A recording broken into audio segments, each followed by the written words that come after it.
This meeting back to order. It is May 21st, 2018. Welcome to this meeting of the Princeton Council. And please join me in the Pledge of Allegiance. I pledge allegiance to the flag of the United States of America and to the republic for which it stands, one nation, under God, indivisible, with liberty and justice for all. Okay, we will start tonight's meeting with announcements, and I'll start on my right with Mr. Cohen. Any announcements this evening? I guess this is deserving of announcement. The refrigerator was delivered to the Senior Resource Center for the senior nutrition program, so things are moving.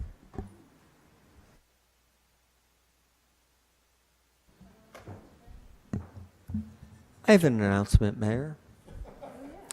The Beta Bike Lane is open on Wiggins Street, Wiggins-Hamilton, between Sylvia Beach Way and Walnut Lane. I want to thank my council colleagues who came out and helped to install the demonstration lanes. Community response has been overwhelmingly positive, and I just received 2 emails that I haven't read yet from people on the route. So there's a feedback form online for people, and it's up for 10 days. Get out there and ride. Thank you. Yes, I do have one. The community park pool is opening day is Saturday, May 26th. And then the pool will also be open on during the weekends up until June 9th, the week of June 9th. And the following week on June 13th, we'll begin the 7-day per week schedule. Excellent, thank you. I have a few announcements also. The Spring Summer Farmers Market has started on Thursdays in Library Plaza. I'll be having my monthly Meet the Mayor session this Friday, 8:30 to 10 a.m. in the Princeton Public Library lobby. On Saturday, before the pool opening, there's the Memorial Day Parade down Nassau Street that Spirit of Princeton puts on. Monday is Memorial Day, so the municipal offices will be closed.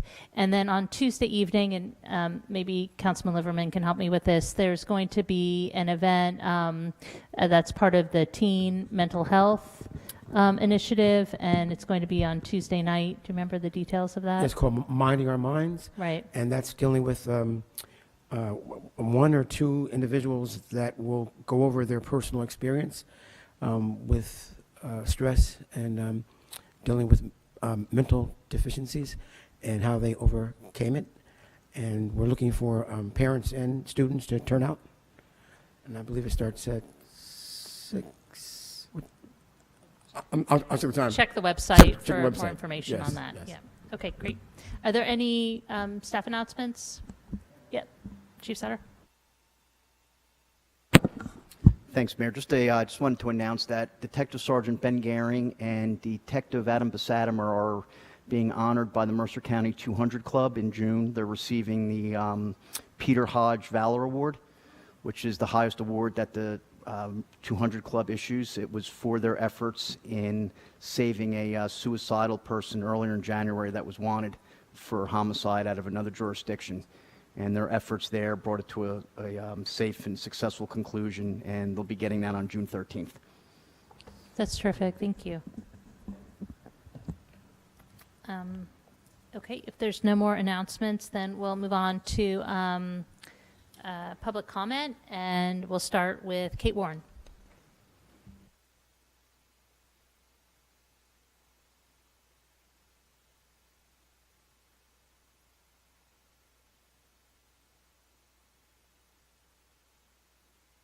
Warren, Jefferson Road, speaking on behalf of myself, so anything I say is not coming from the Affordable Housing Board.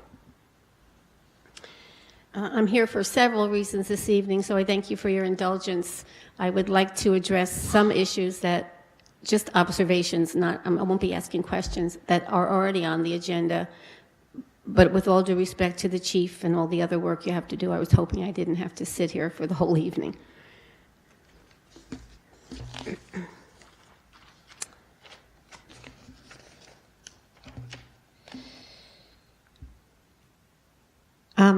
With regard to Ordinance 218-11, which is the merging of Articles 4, Division 14, Articles 8, 9, 10, and 10B of the Borough Code with 10B of the Township Code, I would just highlight for you that in the work of the Affordable Housing Board in harmonizing the affordable housing component of 10B, of the two affordable ordinances, we relied mostly on 10B.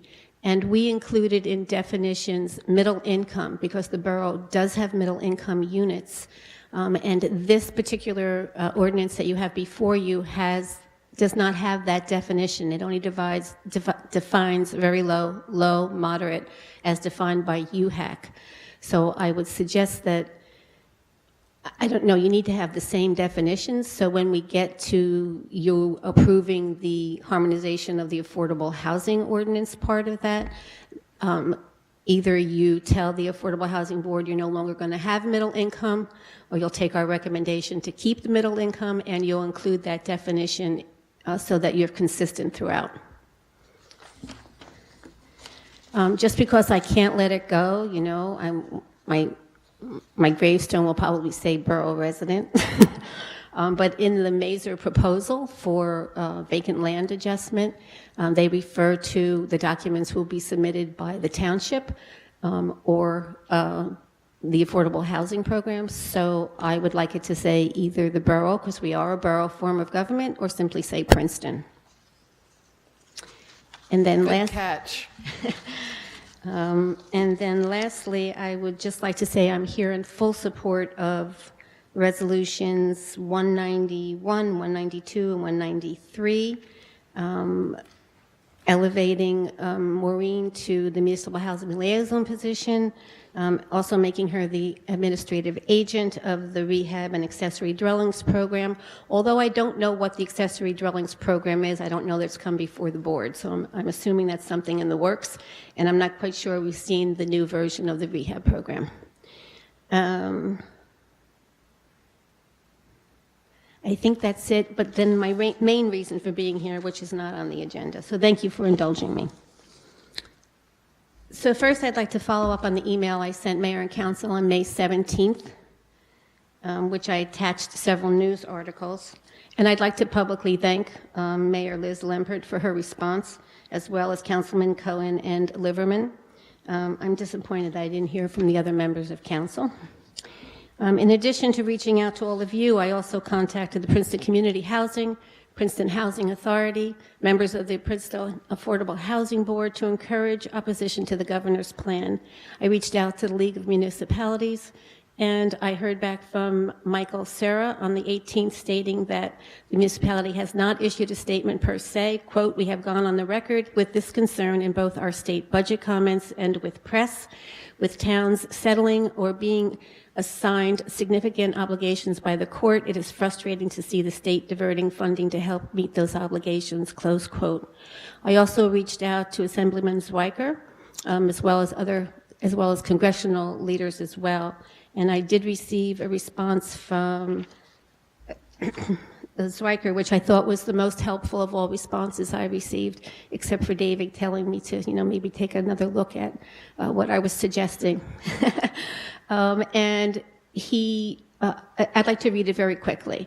Thank you for writing to the legislative office about this important issue. I share your concerns about the diversion of funds from the Affordable Housing Trust Fund in the governor's proposed budget. And of course, I'm fully aware of the affordable housing obligations to the municipalities, including Princeton in my district. But don't get disappointed. The budget process is far from over. The governor's budget is now in the hands of the legislature, and the budget committees of the Assembly and Senate are working with legislative leaders to modify the governor's budget. Here's the most helpful part, in which I hope you'll take these names down. Concerned citizens can best make an impact on the process by writing to Assemblyman Greg Coughlin, Speaker of the Assembly, Assemblywoman Elena Pinter-Marand, Chair of the Assembly Budget Committee, Senator Steve Sweeney, Senate President, and Senator Paul Serio, Chairman of the Senate Budget Committee. So I think my request to you is that you follow up, if you're in agreement that you oppose to the rating of the Housing Trust Fund of nearly 68, I think, $1 million, also rating the mortgage monies, which goes specifically to financing development of affordable housing. These two funds are essential to the development of new affordable units. From what I understand reading, and you may have understood differently if you read or if you've talked to anyone, that the governor is planning to use those monies for other housing assistance programs. However, I stand by my belief that construction of new units far outweighs the benefit of rental housing, of rental assistance at this point, given that the whole state of New Jersey is looking at the obligations to increase their affordable units. It's a sorely needed development, and I believe we all know that when a fund is rated, it's very difficult, once you set that precedent of taking funds, to put them, to either replace them or to put them back. It just gives you an easier access because you've already set that precedent. I also reached out to all the candidates running for office. I heard from Eve and I heard from Adam, so I heard from one other. I did hear from Michelle, who said she would get back to me, so I was slightly disappointed. I wanted to know where they stood on the issue as well, because I think it bodes well for someone who's going to be sitting on council. There is a letter, when I reached out to Ed Trisselli, to see if his board had been aware. His board had already responded to the news that the governor had planned to do those raids. Ed is he signed a petition along with 114 other agencies, some of which are represented right here in Princeton.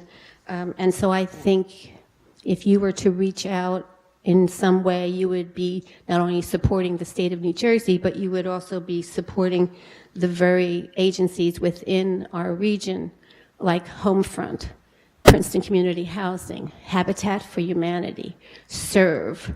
I can give you the full list of who are locally would be impacted by this, since that seemed to be maybe a concern of the mayors that Princeton wouldn't normally receive many of those funds anyway. My opinion, again, is even if we received nothing, that the response needs to be made in support of everyone else who's advocating for affordable housing. I reached out to my own board. I did receive a consensus, actually a majority, that we should write a letter in response, and I sent them a template letter. That was actually the letter that accompanied the petition that these agencies signed. We don't have the letter in hand. I'm waiting to hear back from Alvin. So my request is, please do something and please make it public. Your political weight goes a long way in Trenton, and thank you. Okay, thank you. And Kate, if I could just ask you to follow up with an email with the names of the legislators that you read out. I didn't write fast enough. Is there Kate, I would just add that I read Liz's response and David's response and felt that I didn't have anything to add. So I agree that you deserve the courtesy of a reply from me, even if it was just to acknowledge that I thought my colleagues had done a fair job of summarizing. Okay, is there anybody else who'd like to speak as part of public comment? No? Okay, I'm going to close public comment, and then thank you, Kate, I just want to thank you for raising the points you just did, and we'll be taking up your comments as we get to those specific resolutions and ordinances. And in terms of writing a letter, I would maybe ask Councilman Liverman as the liaison to the Affordable Housing Board to do it more formally with the Affordable Housing Board. And I mean, I know that Yeah, Ms. Howard, do you I wanna just, respond? I think it's, you raise really good points, but they are indicative of a much larger problem with the state budget that David, I think, did a nice job touching on in his response. Not only is the governor proposing to raid the Affordable Housing Trust Fund, he's raiding the Exxon settlement, he's raiding energy receipts. Are we favoring one but not the other? Do we have an idea for how to settle the budget? You know, I mean, I'm supportive of the tax increases that he proposed, but the problem with the speaker and other people is they're not. So I think there's a much broader debate about the budget, of which this is just a part. And I fear if we weigh in on one part, then it looks like we don't care about the others. And I wish that the entirety of the Exxon settlement was going to the environment. I wish that energy receipts were going to affordable energy, right? And these are structural problems with the state budget that have been decades in the making and that need to be unwound and are unfortunately much bigger. So I think what's happening is they want people to be all upset about some things, but the answers are really structural. So I worry that if we send a letter like that, it looks like we don't understand that there's this real structural problem with the budget. Do we think that's more important than funding the homestead rebates for everyone who lives in town? Right, those are just, yeah. I those agree are, with those you, are, Heather. As I think about it, those are just 4 of the things off the top of my head that are all competing priorities, all the things that we would support in concept. So that, I think, it makes it hard to take a position. I agree with you. I mean, I thought, I the same as Tim, I felt like David asked the questions, and I don't know if I feel like I just don't understand enough about the budget as a whole to write a letter about one particular part of it. I just want to see what the consensus of council is on this one. Is there agreement with that we wait on this till we learn Well, I more, think, I or mean- just punt Well, entirely? can possibly the Affordable Housing Board discuss this and discuss the concerns that the council has and get back to you relatively soon? Because if they're doing, if he's addressing affordable housing needs in other ways, for instance, I'd like to know that. I'd like to know the percentage of the budget that he's cutting. I don't know what context the dollars Right. were in, and there were just a lot of things that I don't know, and I hesitate to weigh in on, even though I definitely believe we should support affordable housing in every way possible. I think some of it has to do with different property tax relief programs that we know are so important in Princeton. So I think that is the problem. It is really like pushing down one part of a balloon and it pushing up elsewhere. And I would be hesitant to be used as a political football in Trenton when you've got, even among one party, people on different sides fighting about principles. And we just want them to figure out a way to get the budget in order and to fund priorities, but I don't think we want to be weighing in on specific things. I think individual members, absolutely, that's fabulous. Members of the public to be doing that, but then it becomes assumed, well, then why aren't we talking about tobacco tax revenues don't go to public health, right? I mean, give me 5 more minutes and I can think of 10 more things. So I think that would be a risk that we would be sorry we had opened that door. So my recommendation would be maybe to talk to the Affordable Housing Board about people in their personal capacity. I mean, I think there are other ways, but unless I'm outvoted, but I think that's just stepping into something that. Yeah, I'm just trying to get some consensus from council. Yeah, as I to feel whether- like, I think we'd be going down the wrong path by getting involved in the budget discussion in this way without complete information and also without hearing the justification for, I didn't know, I'm sure that there is some justification that I haven't heard. So I really don't think we should do it. Okay. I guess I would, just to return to what Lance was saying, ask if it might be appropriate for the housing board to take this under advisement, take a stand themselves. They can make a resolution of their own and send that in. It doesn't have the weight of council, but it's a group that has this as a concern that. Yeah, I think we have to go check. I don't think that the Affordable Housing Board is supposed to be sending resolutions to the legislature without first coming to us. I think they do a resolution to us, but I mean, the other thing is to advise just individual members to do exactly what Kate has already done, which is contact their assembly people and senators. If that's, I'm just trying to get a sense of like, I don't want to spend time on a resolution or a letter if people are feeling like we should wait on it. Well, just so I understand legally, the Affordable Housing Board cannot send a letter with everyone on the board signing it on behalf of our board? I don't want to do anything that we're not entitled to do or allowed to do. Yeah, my understanding, I think the boards Well, have Lucille? certain differences than commissions, but I'm just trying to remember in my own head the board, committee, or commission handbook. But can I get back to you on that? Because I have to go look. Yeah, And there's surely. some, as a board, you might be able to, as a commission or committee, but But I- maybe but Mark Are knows they a off the top commission of. or a board? We're a board. Are they statutory board? No, or they're an yeah. advisory board. As so, they would have to go through council with any recommendations they have. But I think, the way Kate introduced this today was perfect. I'm a member of the housing board, but I'm speaking on personally.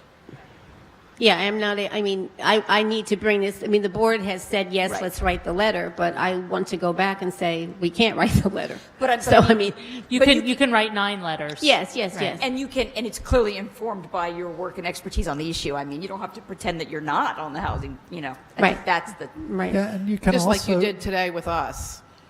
Yeah, and you can pass a resolution to recommend to council to do Well, something I don't about think there's it. going to be support. I don't think I want to go through that process. I would be happy to, but, I can see it's not going to happen, and I'm sad it's not going to happen, but I understand. So thank you. Okay, thank you. Thank you, Kate. You're really an example to everyone in your advocacy. You're excellent. So we have 2 proclamations on the agenda tonight, and I just want to see if anybody is here to collect the either of these. One is for Tourette Syndrome Awareness Day, and the other is for Immigrant Heritage Month. And if not, I'm not going to read them both in full, but I would direct you to the agenda packet for both of these proclamations. So one is for Tourette Syndrome Awareness Day, and the other is for Immigrant Heritage Month. And next we come to the March 2018 police report, and I'd like to call Chief Sutter.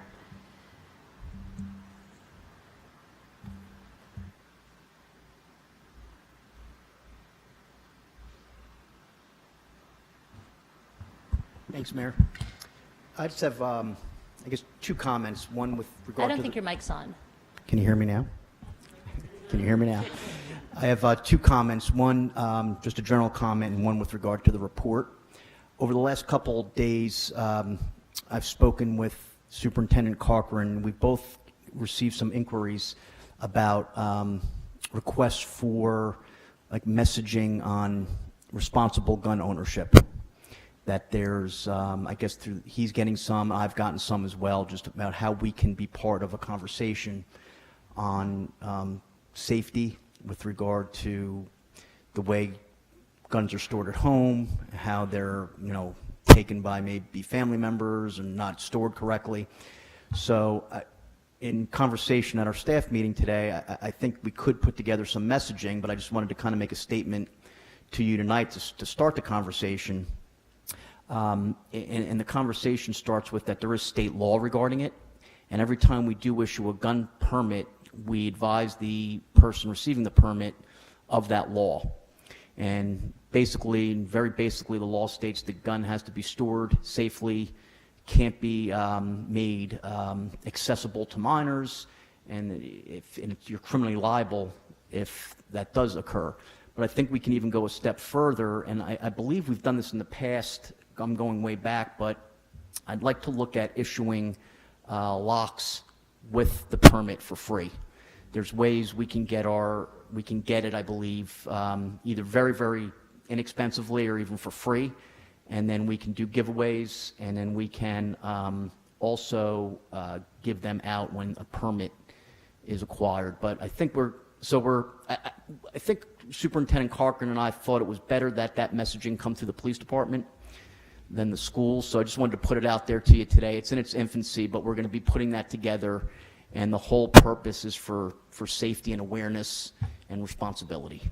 So that will be coming in the very near future. Ms. Carmelo, did you have a? I just want to say that sounds great. I'm Yeah. so happy that you came up with that idea. What a great idea. Great, I'm glad you Yeah. think so. Yeah, I think it's an important thing. Is that a one-time registering process or permitting process, or do they have to periodically update it? Good question. So for what they refer to as a long gun, it's a one-time issuance of a firearms identification card, and then they present that card for purchase at the gun dealership, and that's then reported to the state. But for us, it's one time. But for a handgun permit, that has to be done through the police department each and every time. So that would give us the opportunity when a new permit's acquired, when an address is changed. So if somebody moves to Princeton, they already have an ID card, but they need to change their address, that gives us the opportunity to then provide them with the information, talk to them, and give them locks for their guns and talk about that responsibility. So I thought it's a good issue to get in front of. Do you see, I mean, I never see anybody with a gun ever in Princeton. Do you see people with guns in your work? You know, usually when we do run across them, it's either we're in a house for a reason and they're owned legally. We do run across, the large majority of them are illegally owned. We don't run across it a whole lot, but there's not a concealed carry it's very difficult to get a concealed carry in New Jersey. So legally concealed weapons are a rarity in New Jersey for them. I think that's probably an accurate statement. It'd be rare. So you don't see any need for any, I mean, I was just wondering if there was anything else we could do. I mean, that, like for an ordinance to make things safer, even more safe, but it sounds like you don't feel we need to do something like that? I think it's more of I think the state law is pretty clear and thorough. I think it's more of a messaging, and probably this isn't a one-time issue. This is probably something that we need to keep revisiting and speak more. I'm also going to maybe just have a more, we provide the information, but maybe a more formal process at the time of issuance where they either come in to me or they do meet with a detective, and something to make it more, highlight it a little bit more. So we're going to be looking at all these different issues that we can get ahead of. Just on that point, actually, the legislature, Jenny, today passed 6 new bills, new gun safety measures. So I think there's really push. What we're trying to write. Oh my God. But to that point, Nick, remind us, I mean, anybody who applies for a permit, you do an investigation, right? Not you personally, but the department does. Yeah. Yes. So you're interacting personally, the department is, with each person, so it really is a chance to educate. And I'm wondering, the other point that's come up in some of the research is people's failure to report stolen guns. And to Jenny's point, I wonder if there's something that you can... Yeah, that's interesting. You know, possession of a stolen gun raises the severity of possessing it. There are loopholes too with the willing of guns and there are scenarios where a person can obtain one without having to come see us. So that's why right now, if a gun is, for instance, willed to somebody, it's a voluntary registration process that goes through the state. So, you know, there are probably some loopholes that need to be shored up, but we can do our part to at least educate and have a more thorough conversation than to highlight the importance of it. Chief, part of the education campaign or marketing, I think is important. I know some gun owners hate to hear this, but if you store the gun in one place and the ammunition in another place, is extremely safe. Safer than having a loaded gun in the home without a lock. So that might be some part of the campaign. And then the only other thing, I have one highlight to point out in the report. You'll see a large spike in overtime. That was one incident and a major storm. We incurred probably about 80% of that overtime during that one incident and the storm the day after. So that was more of it was a situation where we were short and had to staff. So I don't look at it as a trend at all, more of an anomaly. And with that, any questions? Great. That threw us off a Ms. lot. Howard? I thought you were going to get at, so maybe you'll be willing to talk to us through now, is the use of force incident in March. If you could walk us through, a little bit, it's sideways, I'm having trouble reading it, but looks like there was one individual, but maybe 2 officers involved? Yeah, I don't have it right in front of me, I'm getting to it now, but the issue with, and I don't have the specifics of it in front of me, I'm sorry, I should have looked that up. The reason why that's reported that way is the way that reporting is required. If 2 officers respond to a incident and there's one person, and that one person needs to be subdued or taken into custody by 2 officers, it has to go down as two incidents of use of force, but only one person. So sometimes if you have 6 incidents, it could show 12 officers Right. if each incident had 2 officers. That's the reason for that. Then just last question is something that I think we're going to want to talk about at Public Safety Committee, but something that's been in the news a lot recently. It's definitely not a new issue, but it's newly in the news is when people of color have been called into the police doing ordinary things, like the Starbucks example in Philadelphia and the barbecue. Where was the barbecue? And the nap. The barbecue And the nap at Yale, in Oakland. and and so these are certainly not new incidents, but they've sort of gotten a lot of attention.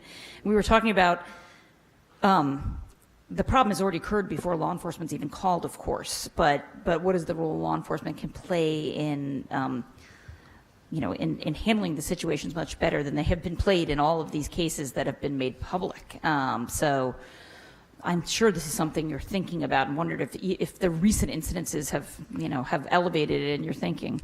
That's a great question. So it is something that we do find ourselves in regularly. We get called to, if you look on the report under offenses, it comes up as unwanted person. Yeah. And, the law is one thing, and how you handle these incidents is a completely different thing. 99% of the calls that we get for an unwanted person are either because there's a disturbance in a store of some sort, or there's some type of dispute at a private residence, usually between a family member, and there's a reason that precipitates it. The problem that we do find ourselves in sometimes is that somebody will call a person in because they deem that person suspicious, and maybe can't articulate completely why. Well, while we do have to respond to it, in those cases, and I'm actually giving a lot of thought to just doing little training throughout the department and clarification memos, but our officers have been, in every one of these instances, have been right on. And the way that we handle those is through a thorough and fair investigation. So we get there to a store, let's say, and somebody calls somebody in as suspicious. Well, first we want to find out what's suspicious. What was the person doing that's suspicious? If there's some type of altercation, or if there's no evidence of any criminal activity or anything, we try to mediate it and rectify it with the minimal amount of intrusiveness into the person's life, and try to make it, make everybody happy in that situation.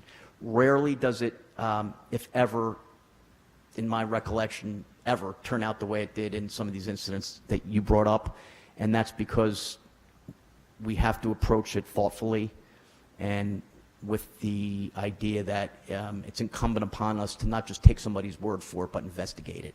But I can tell you, most of the time, we're able to kind of adjudicate it where everybody, there's an argument, and we mediate it and make both parties happy in one way or another.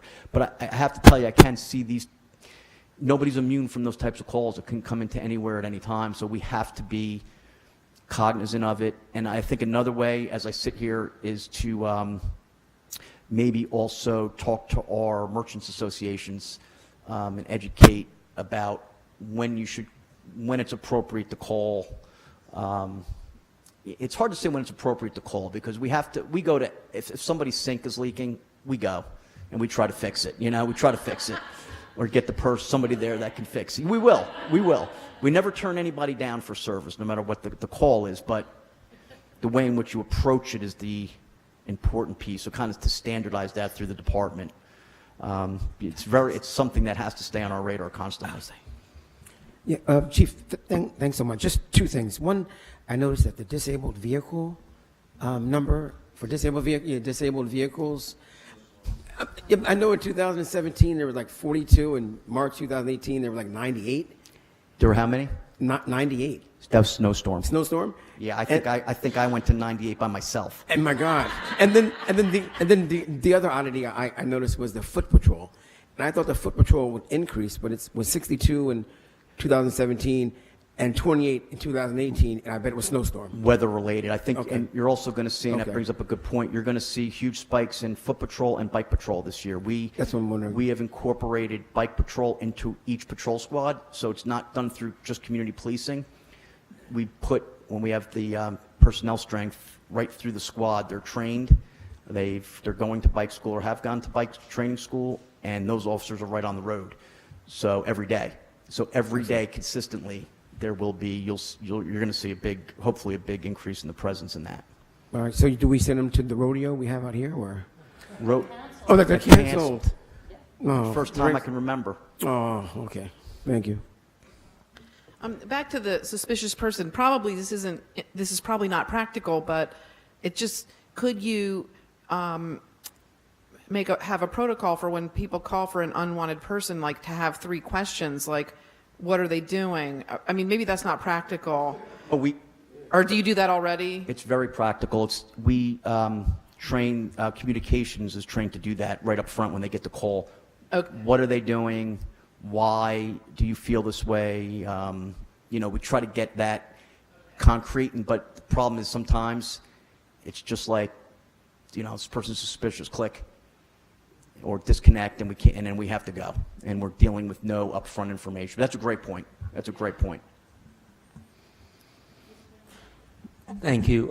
Chief, I noticed there was a station house adjustment for a 16-year-old boy who rented a house and hosted a party. Was that a short-term rental, like an Airbnb type arrangement? Yes. Okay. And compensation for the homeowner? Yeah. Do we know that? Obviously, it's not. It gets adjudicated through the court. That compensation is then figured out by the juvenile court. That's usually I don't even think this one has been resolved yet. It's probably still going through the process. But that was a pretty, from my recollection, it was a pretty serious damage and theft, and it's pretty severe. So that has yet, to my knowledge, been adjudicated. Okay. Did you? Actually, I just have a follow-up. Can a 16-year-old legally rent an Airbnb? It's a good question. I don't. I would suspect that it was done under a false identity, which is what I remember from this, and we were able to identify the person through our investigation. So in this particular case, I believe that the person wasn't truthful about their age, but to your question, I don't think so, but I'm not 100% sure. I can try to find out, though. Ms. Limerick? I just want to say also, you mentioned the juvenile, and Detective Annette Henderson will be retiring. Yes. And I was just going to throw that out there, how wonderful she Yeah, has she's- been for us. She's a huge loss. She's had impacted so many lives. The good news is that she's really spent a lot of time training her replacement. I don't want to say replacement, but the people that will be filling in her shoes. And so we're really in a good spot because of her, which is, but we're going to definitely miss her. I had a couple questions.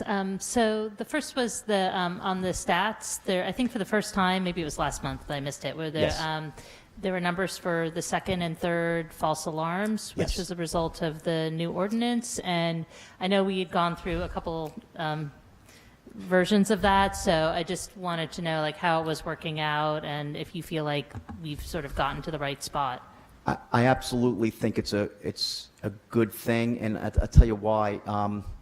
I feel that we still have a lot of, I don't want to say non-compliance, but there's a lot of people that haven't registered yet, and despite all of our efforts, I just think because of the way properties are managed and owned, we're missing owners. So we do have a lot of, not a lot, but yeah, a handful of people that are still not registered or premises that are still not registered. The ordinance gives us the ability to go to the alarm, notify the homeowner with a hang tag that this is why we were here and you have to register. So it's getting a lot of compliance that way. We have actually issued, which is kind of surprising, but it's worked out in the end, 19 violations for repeated failure to register notifications and for false alarms, but none have resulted in fines to my knowledge. We give them the opportunity to get the alarm fixed or talk to them about why it's malfunctioning, and then the court dismisses the ticket because it's all about, or the summons, it's all about getting the compliance. So I think I think it's a good thing, and in the end it's going to save us a lot of time of answering false alarms. It's just going to take some time to get there. So I think there's going to be this process. I wouldn't be surprised if we start to see some spikes in the number of violations for that until it kind of levels off and people become more aware. Well, some of the violations are for somebody who's had like a third false alarm. Yeah. And so are we not fining people for that We're yet? fining them, but we give, usually they're repetitive, so they'll happen within a matter of like a day because the alarm's malfunctioning. So we want to give those people the ability to fix it first, and that's mostly what has occurred. Okay. And then I also just wanted to follow up. I know we had talked a while back about having credit card possibility for paying for when people have a lot of old parking tickets, Yes. and then there's a warrant out for them, and to just make that process less So I onerous. Yes, and I have examined that, and I have two comments on that based on two conversations that I've had. The first conversation that I had after we spoke about this last time was with our court. And it was brought to my attention at that time that the state is actually moving towards that system for the entire state where people can log right in electronically and pay their warrants and parking tickets for certain offenses like parking tickets online. When I brought up the issue about how we could coordinate the paying of these warrants through a credit card, there was some, I don't know that I can speak completely intelligently to it, but there's some issue with us being able to accept credit cards for other courts' warrants and how that's disposed of. So, I mean, pick a city in New Jersey, Jersey City, a person has a warrant, we come in contact with them, and the way in which we would accept a credit card and somehow process it through Jersey City is the issue. So I think that's what the state is looking to rectify, and according to my conversation with Ms. Shapiro, it's fairly going to happen fairly quickly.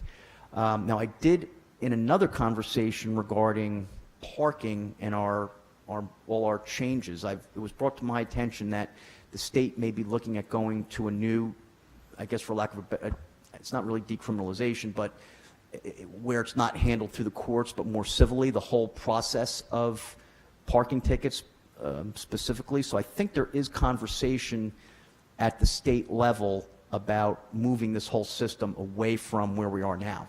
So I think these wheels are in motion, and I think that's kind of where to make it happen smoothly is where the changes have to occur.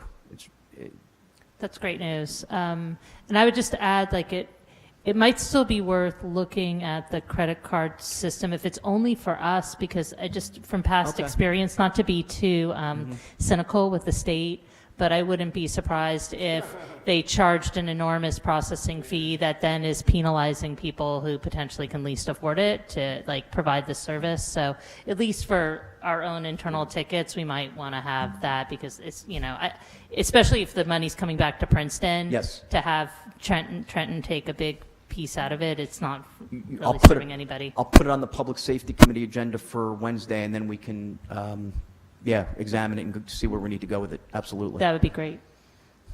Anybody else for the chief? Okay, thank you so much. Okay, yeah, thank you. I always forget that. Mr. Cohen, any reports? I do not. Okay, Ms. Howard? Yes, I have a couple, if folks will indulge me. One is a request via the Human Services Commission for folks here. The mayor has an opportunity to join Cities for Action, which we've joined them in many other things related to immigration reform, in signing a letter to leadership in the House of Representatives urging them to take up the DREAM Act, which would provide a pathway to citizenship for Dreamers. As you know, that legislation has languished, and so they're basically trying to urge leadership to bring that legislation to the floor. So the mayor and I talked, and we said we would bring it up, and hoping that I see some nods, hoping there's no objection. Mayor, I'll let Melissa know to let folks know. Then a few other updates.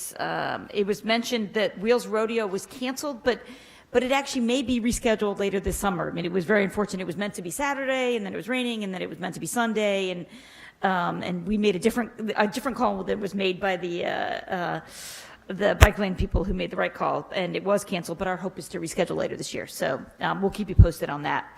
Then two other updates from the Board of Health. First of all, May is Lyme Disease Awareness Month, and Lyme disease is very prevalent in Princeton. So we'll have information on the website, and just a reminder to people to take precautions. Jeff, anything you want to say about that? Take Lyme disease seriously, right? Yeah, take it seriously. If you have any questions over bite marks, see your primary care physician. The other update is that, as you know, the Princeton Board of Health has authority to adopt ordinances, and at our last meeting, they passed an amended retail food ordinance, which regulates retail food establishments, and the goal of the update was to make it easier for farmers to sell at the farmers market downtown, to basically lower the prices for them. Jeff and his team began the process by doing outreach to farmers and local merchants, and this was one of the suggestions they had, was to lower the fees, to make it easier for folks who just want to come who don't want to come as often as others, and the cost was a barrier. So we hope that's going to result in more nutritious food options at the farmers market. Thank you. I have the time for the Minding Your Mind event, May 29th, 7 p.m. to 9 p.m. And we title it Straight Talk, a student narrative on adversity and resilience. Thank you. I just have a follow-up report on my announcement about the Beta Bike Lane. So the chief is left the building. Oh, I'm sorry, I didn't see you there, Chief. I thought you would. I just wanted to commend the police for all their cooperation in the planning and the implementation, as well as the engineering department and the volunteers. We did outreach in the neighborhood. The mayor and I, along with 3 members of the Bike Advisory Committee, went door to door. We had a printed piece, so we didn't want anyone to be shocked or surprised by this. And again, with the cooperation of the police, pedestrian and bike counters were installed on the route. The auto speed counters, I call them the "Your Speed Is" signs, were installed, and we will be able to get data for the week before, for the 10-day demonstration period, and for the week after. There's a lot of debate about whether that's enough data for our trial, and we're putting that together along with survey data and social interaction that we've had, and put that all together and then come up with a plan on next steps. This was really an exercise in learning what would happen if we rearranged this busy thoroughfare that's a key east-west connector, and we will discuss follow-up steps based on this. But so far, so good. The initial response, as I said, was overwhelmingly positive. One gentleman came out and said, when I first heard about this, he was neutral about it. He was a little leery. Once he saw the lanes go in, he realized that this would have the potential to slow traffic on the street, because it gives at least the appearance of it being narrower, and other residents expressed delight with the fact that this would get some of the cyclists off the sidewalk. So again, Mr. Cohen points out on a regular basis that, bike lanes aren't for cyclists. They're for drivers, they're for pedestrians, and they also have the benefit, they do benefit cyclists as well. So I'll keep you posted on where we're going with the date on this, but we're off to a very good start. That's my only report. Thanks. Okay. I have a few reports. The first is the group working on the Bloomberg project is continuing to make progress. We had a really helpful meeting with people from the Department of Environmental Protection last week, because in order to set up a demonstration food waste processing system, which we still don't know the details of exactly what it will be. We're going to need to get some DEP permits, so they're helping us with the just working through the logistics and bureaucracy of that. We have the households, 50 households that are willing to be part of the experiment. They've gotten their bins and they're starting up on the program. And there's now a Facebook page if people are interested in following the progress. And we're going to have to reapply for the final big grant in August. So team is working towards that. The local emergency planning committee met last week. And I just want to, I don't know if Jeff has anything to add to this, but the health department has been working with Bob Gregory to set up an emergency pod. So it's like a distribution site for if the town needs to get out medicine to every household very quickly. And I did want to thank the Stonehill Church for being a great partner in this. So they volunteered to test out their facility to be the distribution site. Okay, thank you. And this is Walk and Bike to School Month, so a lot of different elementary schools are having events. Councilman Quinn and I were at the Littlebrook Walk to School Day, and the new principal there dressed up as Ravioli the giraffe, so that people were so excited to see the giraffe. It was like, I should not have even bothered showing up.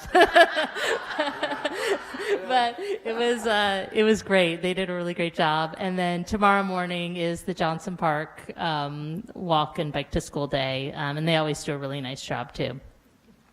And then the final report is for people who are very close followers of the municipality, and there might be people here and also people watching from home. Our old website used to have a feature where every time something was added to the website, you would get an email notification. So you would know every time there was an agenda or a meeting notice. That is no longer possible with our new website, so we've switched to a different system. So people who are signed up for the old notifications are automatically going to be signed up for this new weekly newsletter. And if other people who weren't getting those updates from the website are interested, they can sign up on the website. There's something, if you scroll down to the bottom of the front page, there's something called, registering for updates and news. And basically, it's essentially like a weekly compilation of things that are going on and upcoming meetings. So if you want to stay tuned to what's happening, definitely sign up for that. And I would just put the call out to my colleagues. If there are things that you're working on or an announcement that you want to, if there's an event coming up or something else one of your board or commissions are working on or something else you're working on, if there's things police department is doing or engineering or anybody else, let me know or let Access Princeton know, and we'll be sure to put it down as part of that newsletter. So far I think we've gotten a couple positive things. People liked it. Are there any staff reports? Just one. Just wanted to bring the council, zoning officer Derek Bridger has brought to my attention, there is an application at 27 Linden Lane to the Zoning Board of Adjustment. The applicant's notice, one of the properties he had to notice was the municipality. He actually failed to make that notice We're looking to see if council would consent with a motion to waive the notice, since we do know about the application, the 10-day notice. So I'm asking council, are they willing to do that? And it's for, just so you know, it's for a C variance for relief from a smaller and combined side yard setback and height to setback ratio permit for a construction project. Ms. Kremler? Did the neighbors get the, Yes, everyone else was noticed except for Ms. Fowler. okay. Which municipal property is in the 200-foot radius? I don't have the property that, you know which one? It might have, the firehouse?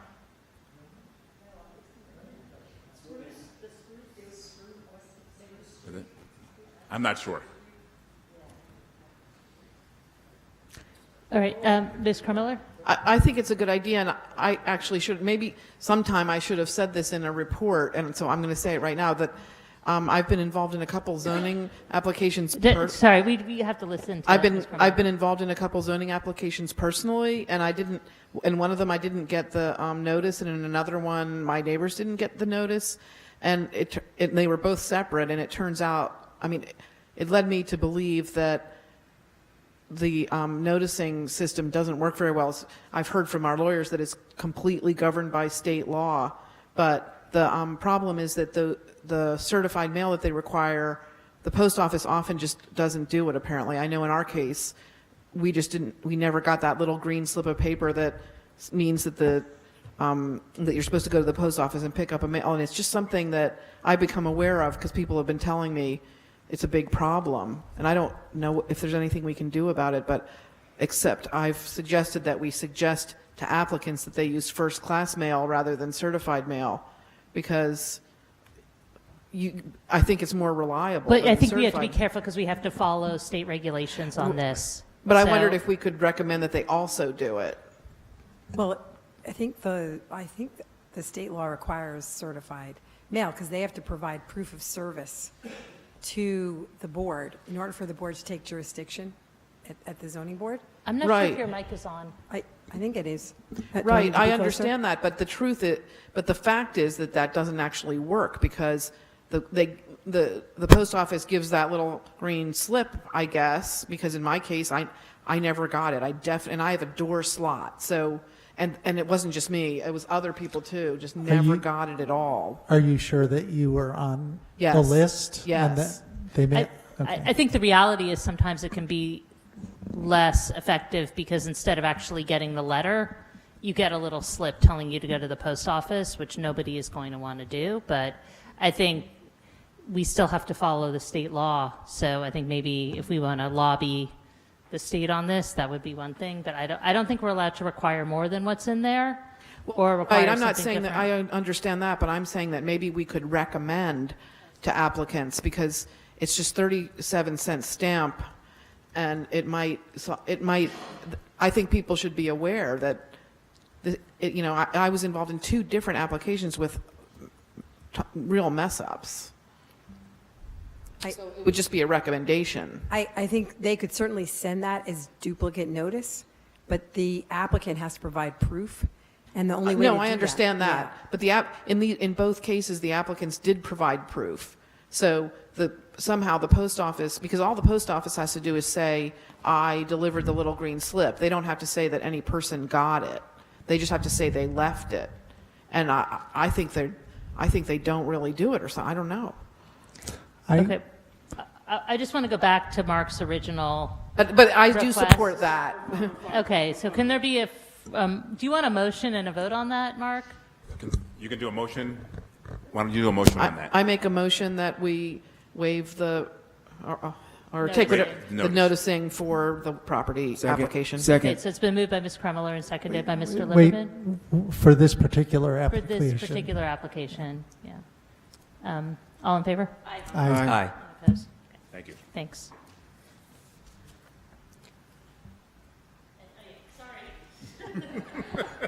I know, you're used to having me first. I apologize for my late arrival. I was over at the Historic Preservation Commission meeting, and Just wanted to give you a quick update on that. Mercer County had come to the meeting to present on the Alexander Street Bridges project, and had, for the most part, a very favorable meeting with HPC, and we'll be moving ahead with their submittals to the state for permits and for SHPO review upon receipt of HPC's memo. We are still working towards the state and the county replacing their bridge structures at the same time, starting next summer. Looking at a June, July 2019 timeframe, and the goal is to get the work completed by the spring of 2020. So that's in process. We are also working in the engineering department on a problem statement to DOT. That was part of a meeting that the mayor and I had with the commissioner regarding the traffic signals and the safety of the Nassau Street corridor. So we'll be submitting in a request for them to do a study of the Bayard to Harrison stretch of Route 27, and that would include evaluating the 4 traffic signals from Bayard to Washington for the all pedestrian cross phase. That will be submitted this week to DOT. On the parking front, our parking consultant will be back in town on June 11th. She'll be looking to come to the council meeting at that time to give an update. And during the day, we will be setting up a meeting for merchants in the community to come and meet with the consultant, learn more about what the changes are, and gather their feedback on what the current recommendations are. So that's June 11th. The last update I want to give you requires a PowerPoint presentation. It's very short, believe me. This is on our congestion management and air quality project grant that we have outstanding with the state. Initially, this grant was awarded for bike share as well as covered bike parking. Since that time, the state has come back to say that bike share is not an eligible type of a project for that grant funding. So we are able to now use all of the money. It's approximately $200,000 to allocate to building covered bike parking and bike lockers in Princeton. And so once it comes up on the screen, you'll be able to see an overview of the locations that we are proposing to put these shelters and bike lockers in. Hopefully it will come up soon.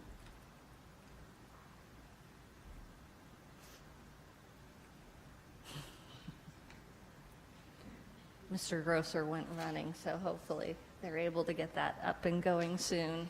I can go through the list until the picture comes up. One location would be on South Tulane Street. That's the one-way running from south to north. We have an opportunity, because the roadway is so wide, to actually take an area on the east side of the road at the intersection with Spring Street and build a curb extension and actually put a covered bike parking location there, and potentially combine it with a charging station, an electric charging station. So that's one of the opportunities we're looking at. Another one is looking on the Chambers Street pedestrian walkway from Chambers Street over to Palmer Square. Alongside the parking garage, we own the land under the parking garage, and so we have an opportunity to take some of the little bump outs in that pedestrian way and put some bike lockers in. What we're trying to do is maximize the use of our public right-of-way that is not park encumbered or historic districts. So that's kind of the thinking of how we came to these locations. We also have the There's a municipal parking lot that's north of Nassau Street. It's behind the, behind the Starbucks, behind McLaughlin's back there. So the idea is to take one parking space and shuffle the way the line striping is done, and that would allow us to put in a bike shelter as well as lockers. So that would then benefit everybody that works in that part of the downtown. Again, Spring Street is another location. There is a pedestrian alley that runs between Chuck's and Hinkson's from Spring Street into the Heinz Plaza. So we would repurpose a slightly unused landscape area and put in a bike shelter in there. I think we're working on it, but nothing yet. Another location's North Harrison Street along the roadway in front of Princeton Shopping Center. Princeton Shopping Center is privately owned, but we would be looking at putting it in the public right-of-way, kind of between like the Nomads, McCaffrey's area, but fronting on Harrison Street. That would be a bike shelter. In front of the public library, Princeton Public Library on Witherspoon Street, we currently have some bike racks now. The idea is that we could replace those bike racks with shelters. And I'm hoping that this will come up because we do have a picture of some of these types of shelters, so you get a sense of what they look like. And then the last place we're looking at is to provide covered bike parking is here at this building at 400 Witherspoon Street. And we have a couple of opportunities either out by the Zagster bike parking area or internally by the recreation facilities. So, and that one we could also tie in with an electric charging station as well. So those are a couple of the options, and I'm sorry, I'm very disappointed so far that this isn't popping up. But we are looking at a couple of like cantilevered shelters. They're open on the sides and they have a roof. They'd be a clear roof, so especially near the public library, it's complementary to those overhangs that exist now at the library. And then the bike lockers are big rectangular boxes. I mean, I'll hold my screen up so you can see. These are the bike lockers. And hopefully I can get, let me escape. And these are the shelters, the style that we'd be looking for. So, yeah, it may be hard with glares, but so just a cantilevered peaked roof type structure, no problem. So, Deanna, the existing shelter in town is at the Dinky. It would be similar to what or it'd be more of a freestanding?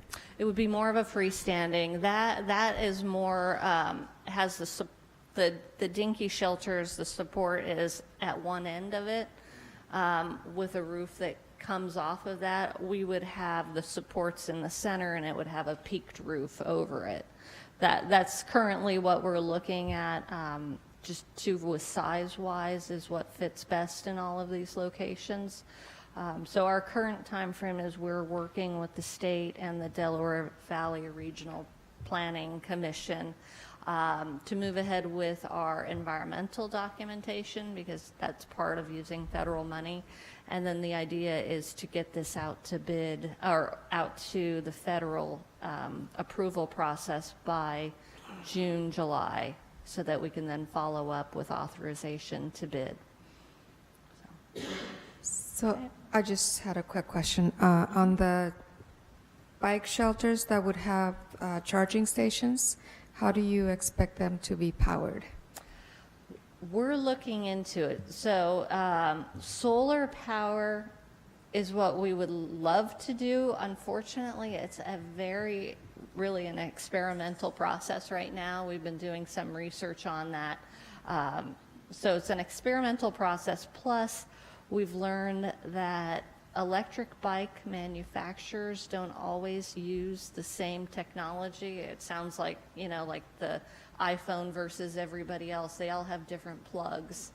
And so that's something we would need to evaluate of what type of plug could be possible.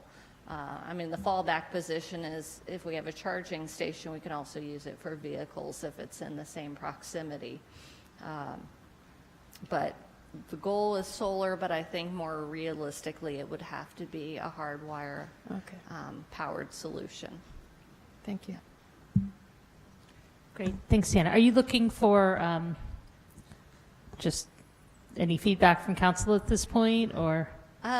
We welcome feedback, but we do have this tight time frame to get into the federal process for approvals. And so I think we on staff have pretty much exhausted all of our public lands for the most part that are not encumbered by green acres or in a historic district. And that makes sense for the why we were awarded this grant. It's for congestion management and air quality improvements. And I understand that we do have other lands, around the schools, and that did come up in some conversation.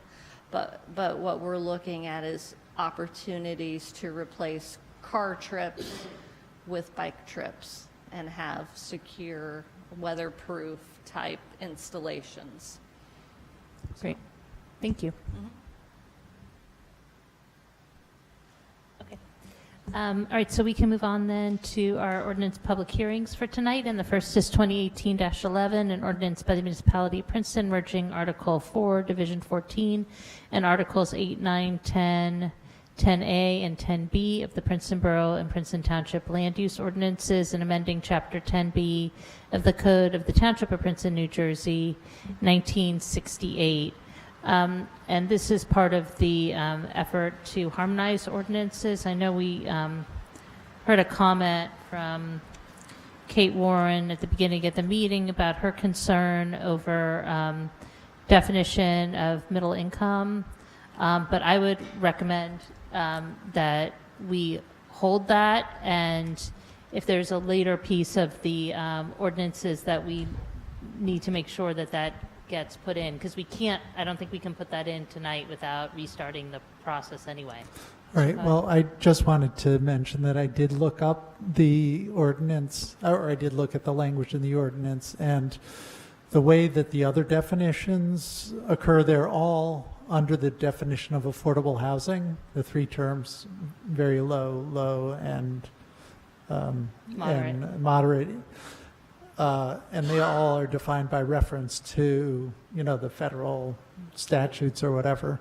So I don't know if we really are bound to the exact language that's been introduced, because it seems like it would be very easy to just add the term middle income to that definition. I vaguely It's remember not- us having this conversation before, and I It's don't know not. if Ms. I've- Carmella remembers the I just nature of it. I also looked at it, David, and I think the problem is that that there's no definition by the state of middle income, because that's not part of the affordability, the state affordability plan. The middle income was defined by Princeton Borough. Right, it was defined, and not, yeah. so it would be more Wasn't the state. difficult to come up on the fly with a definition, because So is there any discussion about this ordinance before I call for a motion to approve? No? All right, is there a motion to approve? So moved. Moved by Ms. Howard, Second. seconded by Mr. Liverman. Oh, yeah, we have to have a public hearing. Thank you. Not on all cylinders tonight. I'd like to open up the public hearing for this ordinance. Is there anybody who'd like to speak to it? Okay, seeing no one, I'll close the public hearing. And I'm going to assume that Ms. Howard Yes. repeats her motion to I repeat approve, and mine. Mr. Liverman Second, seconds it. yes, yes. And Madam Clerk, please call the roll. Mr. Cohen? Yes. Ms. Howard? Yes. Mr. Liverman? Yes. Ms. Crum Miller? yes. Mr. Quinn? Yes. Ms. Fraga? Yes. And the ordinance is approved unanimously. Next, we come to 2018-12, an ordinance by the municipality of Princeton concerning streets and sidewalks and amending the Code of the Borough of Princeton, New Jersey, 1974, and the Code of the Township of Princeton, New Jersey, 1968. This, again, is part of the effort of harmonization. I'd like to open up the public hearing for this ordinance. Is there anybody who'd like to speak to it? Seeing no one, I'll close the public hearing and see if there's any discussion from council or if there's a motion to approve. I'll move approval. Second? It's been moved by Mr. Quinn, seconded by Ms. Crumiller. Madam Clerk, please call the roll. Mr. Cohen? Yes. Ms. Howard? Yes. Mr. Liverman? Yes. Ms. Cronmiller? Yes. Mr. Quinn? Yes. Ms. Fraga? Yes. And that ordinance also passes unanimously. Next, we come to our resolutions. The first is 18-181, resolution authorizing an extraordinary unspecifiable service contract with the Princeton Senior Resource Center to provide various programs and services to older adults and their families in an amount not to exceed $146,000. And this is our annual contract with the Senior Resource Center. And the language in here sounds really odd, but it's pretty standard language for these contracts. Is there a motion to approve? So moved. Second. So it's been moved by Mr. Cohen, seconded by Mr. Quinn. Is there any discussion? All right, all in favor? Aye. Any opposed? Resolution passes unanimously. And I just want to recognize Sue Hoskins, the back of the room. So thank you for all of your work at the Senior Resource Center. Next is 18-182, resolution amending a professional services agreement with Burgess Associates Incorporated for affordable housing services and conflict planning services in an amount not to exceed $25,000. Is there a motion to approve? So moved. Moved by Ms. Crumiller. Is there a second? Second. Seconded by Mr. Cohen. Any discussion? All in favor? Aye. Any opposed? Resolution passes unanimously. Next is 18-183, resolution authorizing the award of a contract to National Joint Powers Alliance, NJPA, and 72 Hour LLC, DBA National Auto Fleet for a 2018 Chevrolet Equinox in the amount of $25,112.27. Is there a motion to approve? Moved by Ms. Crumiller. Second. Seconded by Mr. Liverman. Any discussion? All in favor? Aye. Aye. Any opposed? The resolution passes unanimously. And next we come to the consent agenda. I would like to take off two items just to modify. The first is number 7, and the second is number 16. Are there any other items anybody would like removed from the consent agenda? I'll move the consent agenda except 16 and 7. Okay. So it's been moved by Ms. Crumiller, seconded by Ms. Howard. All in favor? Aye. Any opposed? Okay, the consent agenda passes except for those two items. The first is 18-190, which Kate Warren spoke to at the beginning of the meeting, where there's this recommendation to switch the term borough to municipality. No, I'm sorry. township to, She was okay with if it said borough, so just have a township to municipality. So I would just recommend that somebody move it with that change. So moved. Okay, moved by Mr. Liverman. Second. And seconded by Mr. Quinn. Any discussion? All in favor? Aye. Any opposed?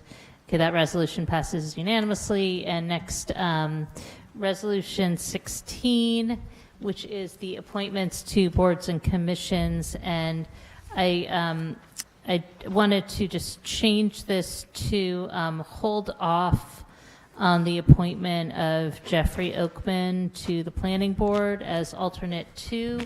And I plan to bring his name forward at our next council meeting. But Jeffrey currently serves on the zoning board, and they are in the middle of the application for Sunrise, and it just is complicated when you have to bring a new member on, and it's just easier to have the continuation until he finishes that application. And so I would just recommend that we pass the resolution with the 3 remaining appointments. And that is Resolution 18-199, if somebody could move that as So amended. moved.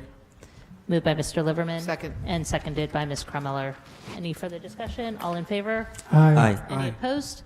Resolution passes unanimously, and is there a motion to adjourn? So moved. Second.